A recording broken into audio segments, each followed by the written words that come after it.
bad, you know.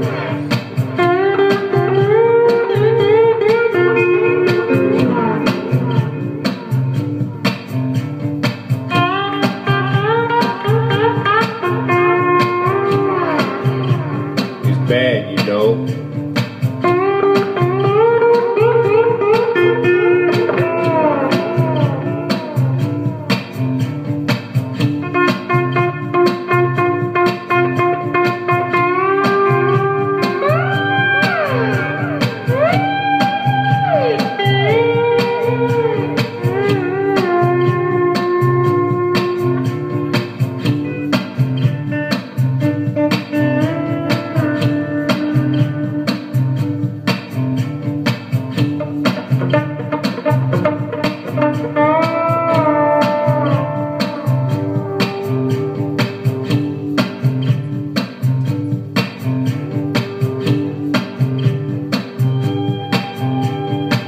She asked me why. I just went on and told her. She asked me why. I just went on and told her. She asked me why. I just went on and told her.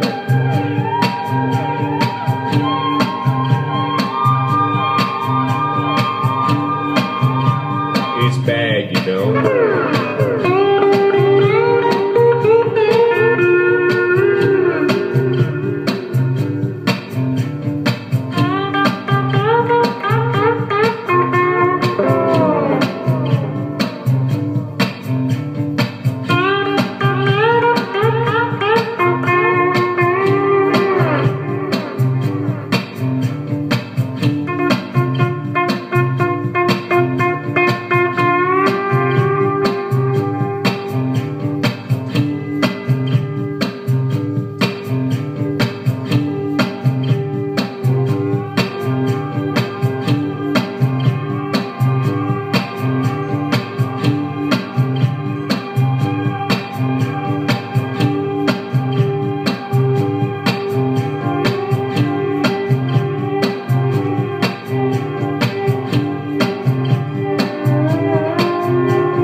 And he rang the bell.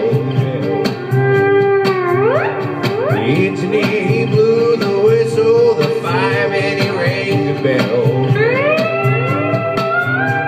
The engineer, he blew the whistle, the fireman, he rang the bell. He blew the whistle, the fireman, he rang the bell.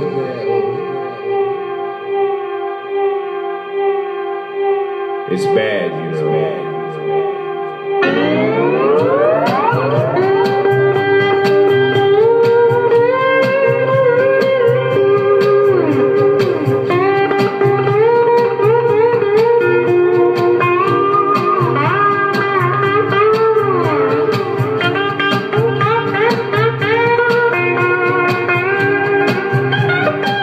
So bad.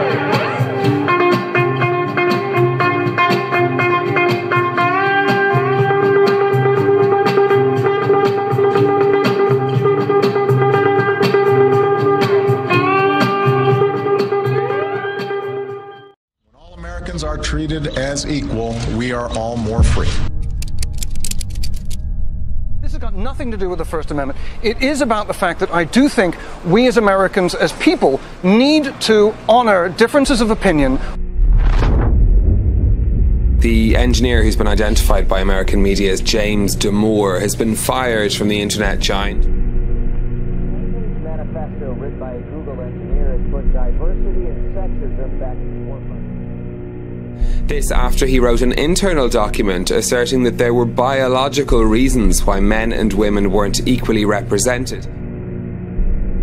They effectively have fired somebody for dissenting from the group consensus while using facts and logic to make his position. Yes, the USA heralds itself as the land of the free and the home of the brave.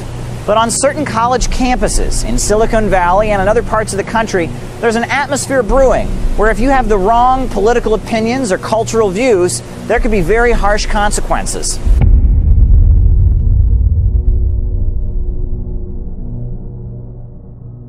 What subversion is? Basically, it consists of 4 periods, time-wise.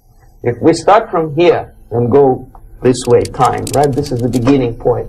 The first stage of subversion is the process which is called, basically, demoralization. It says for itself what it is.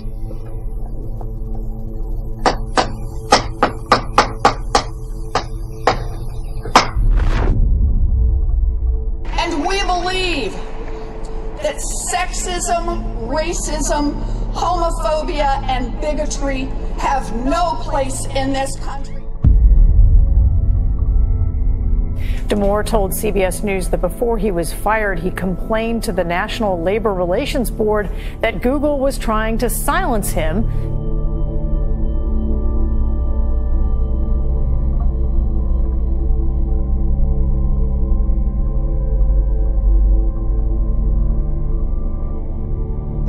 This is quite a interesting and kind of quick development in our culture and now in sporting events.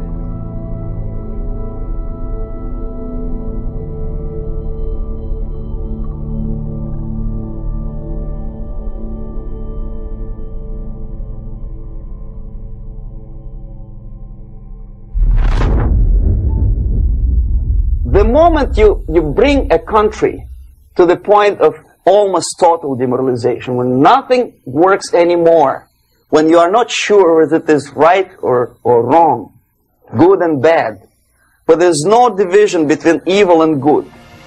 We're afloat in this culture of confusion. Identity is not necessarily reality. What a person identifies as doesn't make it a fact.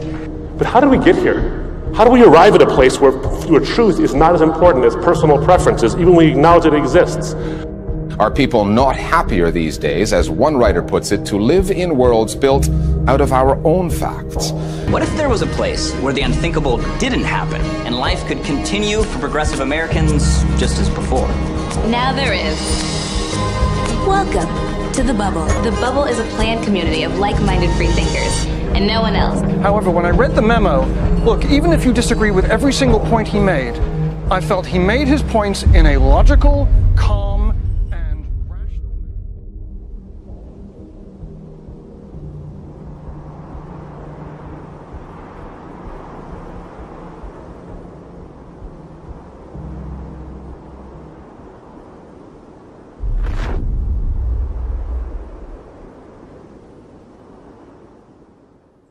The next step is destabilization.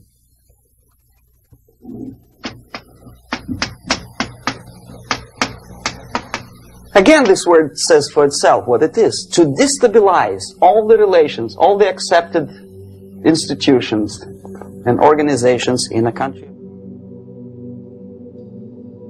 But what makes this summer program unique is the campers it serves. Transgender children, some as young as 4 years old. It's a place where they can use the pronoun of their choice. But these few people who I think have lost their true identity are breaking up the truth for the rest of us. It's a very big threat to our culture.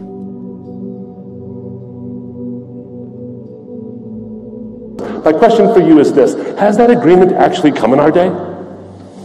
Are you agreeing with everybody? Do you see the world agreeing with everybody? Hardly speaking. What it's led to are a couple of things that I want to point out to you. This post-truth mindset that elevates preferences over truth has led to a couple of things. It has not led to autonomy and liberation. It's led to chaos. The first thing it's led to is a sense of anger and vilification. 10, 15, 20 years ago, we would be angry, say, why so much hatred? Today we are not. We say, well, commonplace. It's what I call the Hitlerization of social commentary. If you don't agree with me, you're Hitler. That's happened now, hasn't it? And I don't mean if you disagree with me, I mean if you don't agree with me, even if a lack of assent.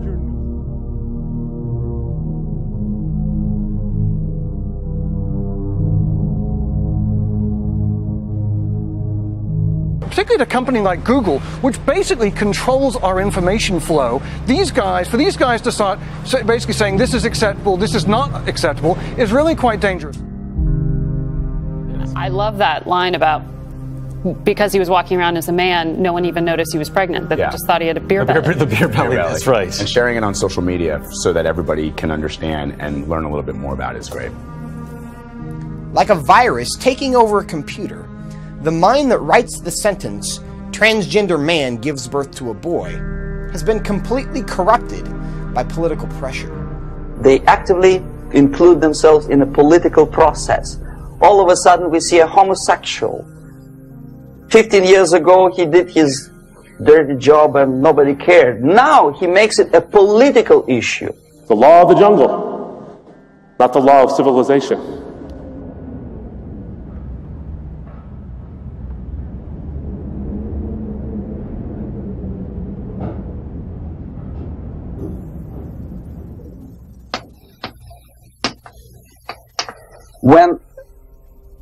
When the legitimate bodies of power, the social structure collapse, it cannot function anymore.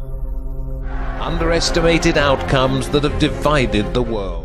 So it recognizes, in distinction to postmodernism, it recognizes that truth actually exists. It just elevates preferences over it. Truth exists, we kind of don't care as long as we get what we want.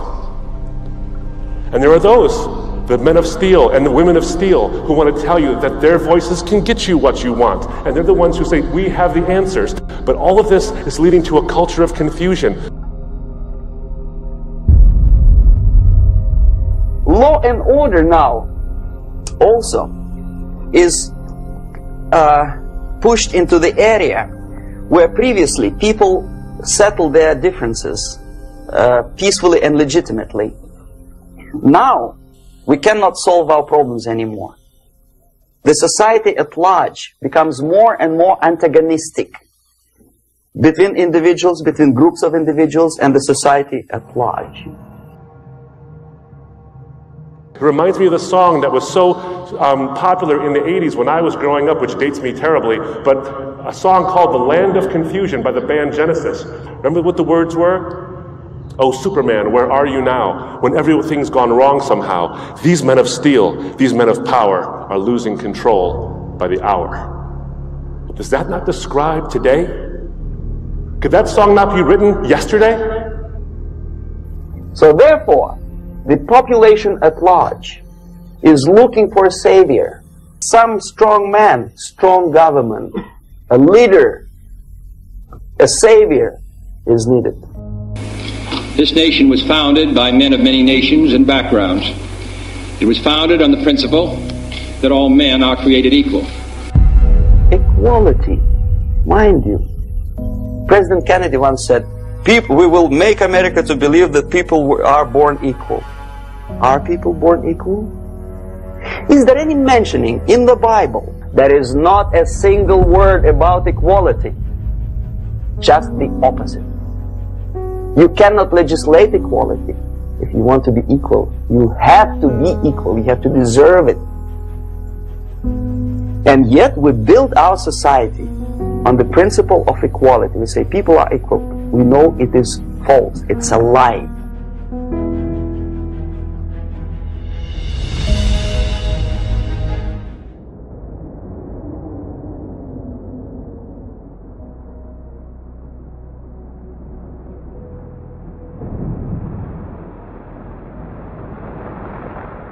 Material values are good, but it's not the prime function of human being. Because you have to live with something.